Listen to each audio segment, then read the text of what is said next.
మోకాల నొప్పులకు ఎటువంటి సర్జరీ లేకుండా ఎపియాన్ పెయిన్ క్లినిక్ అందిస్తున్న అత్యాధునిక చికిత్స. నమస్తే, వెల్కమ్ టు సుమన్ టీవీ. నేను మీ శ్రీ అనుష.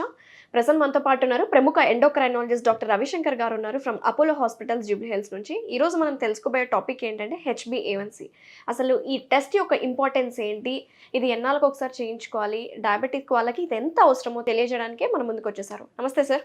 నమస్తే అండి. Sir, what is HbA1c? అంటే ఇది డయాబెటిక్ వాళ్ళకి ఒక స్పెసిఫిక్ టెస్ట్, ఒక 3 నెలలకు ఒకసారిగా ఈ టెస్ట్ ఒకటి చేయించుకుంటే సరిపోతుంది అంటున్నారు. మీరు దాని గురించి ఎలాబరేటెడ్గా మీరేం చెప్తారు? అని మీరే చెప్పేశారు, నన్ను కూడా చెప్పమన్నారు కాబట్టి కొంచెం చెప్తాను. HbA1c అంటే గ్లైకేటెడ్ హిమోగ్లోబిన్. గ్లైకేటెడ్ హిమోగ్లోబిన్ అంటే ఏంటి?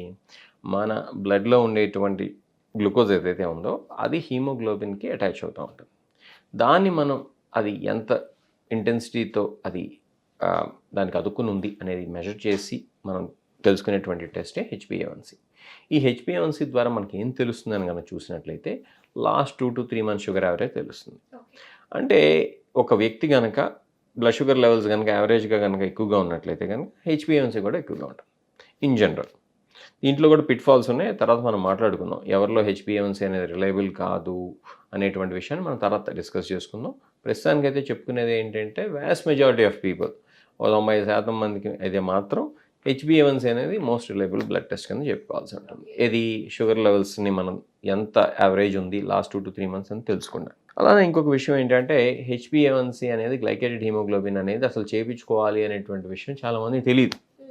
ఇవాళ రోజున కూడా చాలామంది మా దగ్గరకు వచ్చి, సార్ నా ఫాస్టింగ్ పోస్ట్ ప్రాండియల్, లేకపోతే తినకముందు తిన తర్వాత, లేకపోతే ఫాస్టింగ్ అండ్ పోస్ట్ లంచ్ ఏదో పేరు ఏదైతే తిన తర్వాత చెక్ చేసుకునేటువంటి రీడింగ్స్, అలానే ఫాస్టింగ్లో ఉన్నటువంటి రీడింగ్స్ ఇది తీసుకొచ్చేసి సార్ ట్రీట్ చేసేయండి అంటారు. అది ఇంపార్టెంటే, దాంతో పాటు HbA1c కూడా కావాలి. ఇంకా CGMS లాంటిది ఉండి 7 point గ్లూకోమీటర్ చెక్స్ ఉండి, లేకపోతే ఎవ్రీ 15 minutesకి మనకి తీసేటువంటి మెట్రిక్స్ కనుకుంటే ఇంకా మరీ మంచిది. అందరిలో అవసరం లేదు, కొంతమందిలో అవసరం ఉంటుంది. కనీసం HbA1c అయితే మాత్రం లేకుండా ట్రీట్ చేయడం అనేది చాలా కష్టం. ఎందుకంటే ఆ ఫాస్టింగ్ పోస్ట్ ప్రాండియల్ రీడింగ్స్ అనేది ఆ నిమిషంలో మీ షుగర్ ఎంత ఉందనేది మాత్రమే చెప్తుంది. కానీ అప్పుడు బాగుండొచ్చు, కానీ మధ్యాహ్నం బాగా ఎక్కువగా ఉండొచ్చు, సాయంత్రం ఇంకా ఎక్కువ ఉండొచ్చు, లేదా తక్కువ పడిపోతూ ఉండొచ్చు. కాబట్టి ఇది మనం తెలుసుకోవాలి అని అంటే మనకేంటంటే కనీసం HbA1c అనేది ఉండాలి. ఇంకా కొన్ని కేసెస్లో అయితే కనుక HbA1c ఒక్కటి కూడా సరిపోదు, మనకి CGMS అంటే కంటిన్యూస్ గ్లూకోజ్ మానిటరింగ్ సిస్టమ్ ద్వారా వచ్చేటువంటి అంబులేటరీ గ్లూకోజ్ డేటా ఏదైతే ఉందో అది మనకి అత్యవసరం. అంటే ఇప్పుడు ఫాస్టింగ్ పోస్ట్ లంచ్ వీటికి సంబంధించిన టెస్ట్లు చేయించుకోకపోయినా సరే HbA1c ఒక్కటి ఉంటే సరిపోతుంది కదా? అది ఒక్కటి కూడా సరిపోదు. ఎందుకంటే HbA1c అనేది మనకి లాస్ట్ 3 months షుగర్ యావరేజ్. కొంతమంది ఏం చేస్తారు చూపిస్తుంది, చెప్తాను, ఎగ్జాంపుల్ చెప్తాను. కొంతమంది ఏం చేస్తారు, నిజంగానే షుగర్ కంట్రోల్ పాటించరు, డైట్ కంట్రోల్ ఉండదు, ఎక్సర్సైజ్ ఉండదు, మందులు సరిగ్గా వేసుకోకపోవచ్చు. డాక్టర్ దగ్గర రాబోయే ముందు మాత్రం ఒక 1 వారం రోజులు అమ్మో డాక్టర్ దగ్గరికి వెళ్తున్నాం మళ్ళీ తప్పు రీడింగ్ చూపిస్తుందేమోనని చెప్పి టైట్గా కంట్రోల్ ఉండటం కోసం అని చెప్పి ఎక్సర్సైజ్ చేస్తారు, డైట్ కంట్రోల్ పాటిస్తారు. అట్లానే మూడోది ఏం చేస్తారు, మందులు సరిగ్గా వేసుకుంటారు. అప్పుడేమవుతుంది, last 2 months 3 months sugar average HbA1c ఏమో ఎక్కువగా వస్తుంది. Fasting post prandial blood glucose కావచ్చు, లేకపోతే గ్లూకోమీటర్ రీడింగ్స్ కావచ్చు, లేకపోతే CGMS రీడింగ్స్ కావచ్చు, అవి మాత్రం లాస్ట్ 1 week అయితే బాగుంటాయి. సో మనకి అది ఇంపార్టెంటే, ఇది ఇంపార్టెంటే, రెండూ ఉండాలి. అంతేగాని కేవలం HbA1c ఒక్కటే నేను పరిగణలో తీసుకుంటానంటే కూడా కష్టం. అలానే HbA1c అనేది కొంతమందిలో అసలు రిలయబుల్ కాదు. ఎగ్జాంపుల్స్ కానీ తీసుకున్నట్లయితే ప్రెగ్నెంట్ ఉమెన్లో అప్స్ అండ్ డౌన్స్ చూపిస్తూ ఉంటుంది. అట్లానే ఎనీమియాస్లో కూడా అప్స్ అండ్ డౌన్స్ చూపిస్తూ ఉంటుంది. బ్లడ్ ట్రాన్స్ఫ్యూషన్ అయినా కూడా రీసెంట్గా అప్స్ అండ్ డౌన్స్ చూపిస్తూ ఉంటుంది. నెక్స్ట్ కిడ్నీ ప్రాబ్లమ్స్ ఉండి, CKD ఉండి, క్రియాటినిన్ 4, 5 కనుకుంటే కూడా అది నాట్ రిలయబుల్. సో అట్లానే హిమోగ్లోబినోపతీస్ అని ఉంది, సికిల్ సెల్ ఎనీమియా ఇట్లాంటివి, okay, thalassaemia minor, thalassaemia major, ఇట్లాంటి హిమోగ్లోబినోపతీస్ ఉన్నా కూడా ఇది HbA1c అనేది రిలయబుల్ కాదు. సో ఇట్లా కొన్ని కారణాల వల్ల HbA1c అనేది రిలయబుల్ కాదు. కాబట్టి లేకపోతే ఈ రీసెంట్ సర్జరీ అయిందనుకోండి, బ్లీడింగ్ బాగా అయిందనుకోండి, అప్పుడు కూడా అది రిలయబుల్ కాకపోవచ్చు. కాబట్టి HbA1cని గుడ్డిగా నమ్మే పరిస్థితి కాదు. మనం బ్లడ్ షుగర్ లెవెల్స్ ఎలా ఉంటున్నాయి అనే దాన్ని కొరిలేట్ చేసుకుంటూ వాడుకునేటువంటి ఒక టూల్ మాత్రమే HbA1c.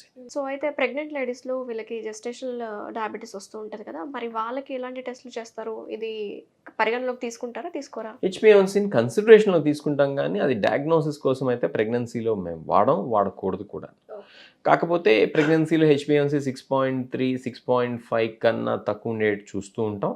ఇప్పుడు వాళ్ళకి ఆల్రెడీ ఇదివరకు డయాబెటీస్ వచ్చేసి ఉన్నట్లయితే కనుక. అంతేగాని డయాబెటీస్ డయాగ్నోసిస్ కోసం మాత్రం హెచ్బిఏవన్సీని వాడడం.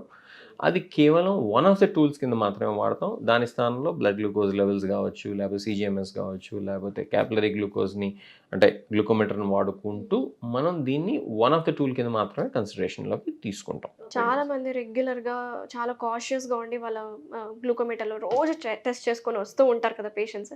సో వాళ్ళలో ఏమన్నా డయాబెటిక్ రివర్స్ అయిన కేసెస్ ఏమైనా ఉన్నాయంటారా?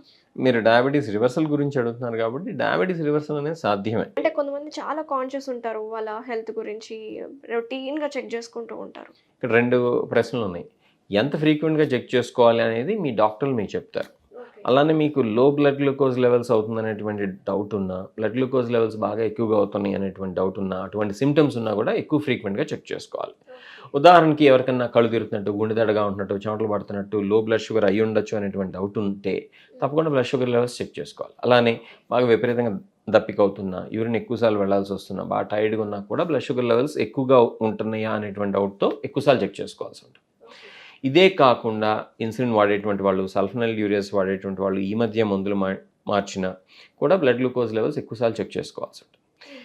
ఇది అలా అని చెప్పి కేవలం మెట్ఫార్మిన్ మీద ఉండి బ్లడ్ హెచ్బిఏవన్సీ 6.2 6.3 ఉండేటువంటి వ్యక్తి నాన్ ప్రెగ్నెంట్ సినారియోలో రోజు 7 సార్లు బ్లడ్ గ్లూకోజ్ లెవెల్స్ చెక్ చేసుకుంటాం కూడా మరీ ఎక్కువ చేసినట్టు అవుతుంది. అంత అవసరం లేదు.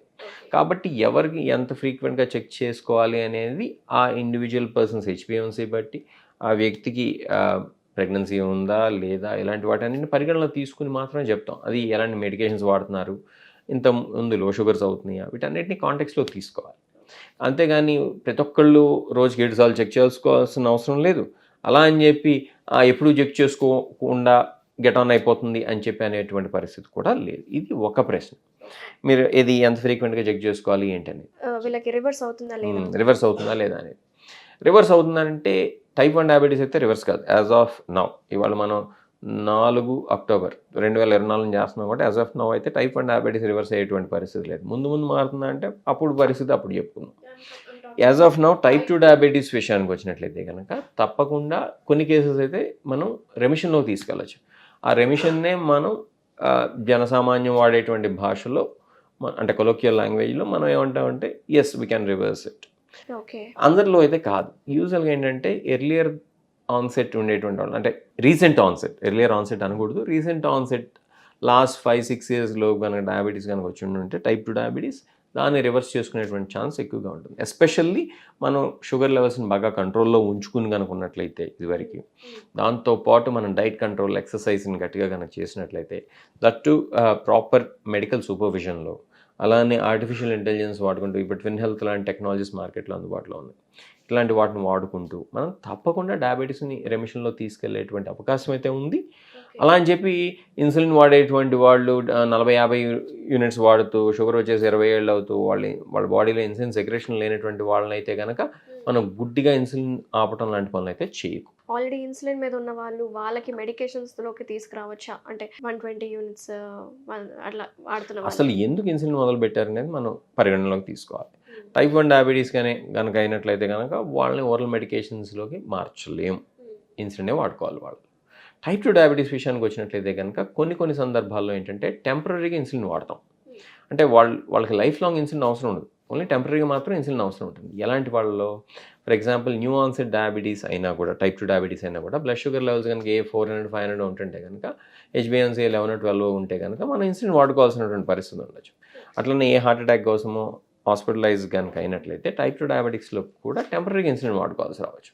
అట్లనే మూడో విషయాన్ని కనుక తీసుకున్నట్లయితే ఈ కిడ్నీ ప్రాబ్లమ్స్ ఉండేటువంటి వాళ్ళలో AKI అనేటువంటి సినారియో తీసుకున్నట్లయితే అక్యూట్ కిడ్నీ ఇంజరీ, అటువంటి వాళ్ళలో టెంపరీగా ఇన్సులిన్ వాడుకోవాల్సినటువంటి పరిస్థితి ఉండొచ్చు. అట్లానే కాలుకి దెబ్బ తగిలి పుండుబడి డయాబెటిక్ ఫుట్ అల్సర్ ఉంటే టెంపరీగా ఇన్సులిన్ వాడుకోవాల్సినటువంటి పరిస్థితి రావచ్చు. లేకపోతే ఏ ఆపరేషన్ కోసం హాస్పిటల్ అడ్మిట్ అయితే టెంపరీగా ఇన్సులిన్ వాడుకోవాల్సినటువంటి పరిస్థితి రావచ్చు.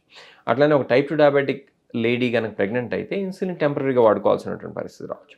ఇవన్నీ టెంపరీ ఇండికేషన్స్. వీళ్ళందరిలో మనం ఏంటి, లైఫ్ లాంగ్ ఇన్సులిన్ వాడుకోవాల్సినటువంటి అవసరం ఉంటుందని చెప్పి అనుకోవాల్సినటువంటి అవసరం లేదు. వాళ్ళని మళ్ళీ ట్యాబ్లెట్స్లోకి, ఏది ప్రెగ్నెన్సీ అయిపోయిన తర్వాత, హాస్పిటల్ నుంచి డిశ్చార్జ్ అయిపోయిన తర్వాత, కిడ్నీ ఇంజరీ ఏదైతే ఉందో సెటిల్ అయిపోయిన తర్వాత, లేకపోతే హార్ట్ అటాక్ అయిపోయి ట్రీట్మెంట్ అయిపోయి డిశ్చార్జ్ అయిన తర్వాత ట్యాబ్లెట్స్లోకి మార్చుకునేటువంటి పరిస్థితి ఉంటుంది. కాబట్టి ఎందుకు మనం అసలు ఇన్సులిన్ పెట్టాం అనేది మనం పరిగణలో తీసుకుని ఆ ఇండికేషన్ ఏంటి అనేది తెలుసుకున్నట్లయితే మనం లైఫ్ లాంగ్ ఇన్సులిన్ వాడుకోవాలా లేకపోతే టెంపరీగా మాత్రమే అది ఇన్సులిన్ మన టాబ్లెట్స్తో ట్రీట్ చేసుకోవచ్చు అనేటువంటి విషయాన్ని తెలుసుకోగలుగుతాం. Thank you so much. చాలా డీటెయిల్గా ఎక్స్ప్లెయిన్ చేశారు. అసలు HbA1c యొక్క ఇంపార్టెన్స్ ఏంటి, ఇన్సులిన్ ఎప్పుడు ఎవరికి అవసరం, ఎంత వాడుకోవాలని చాలా క్లియర్గా చెప్పడం. Thank you so much. నమస్తే. ప్లెజర్ అమ్మా. నమస్తే.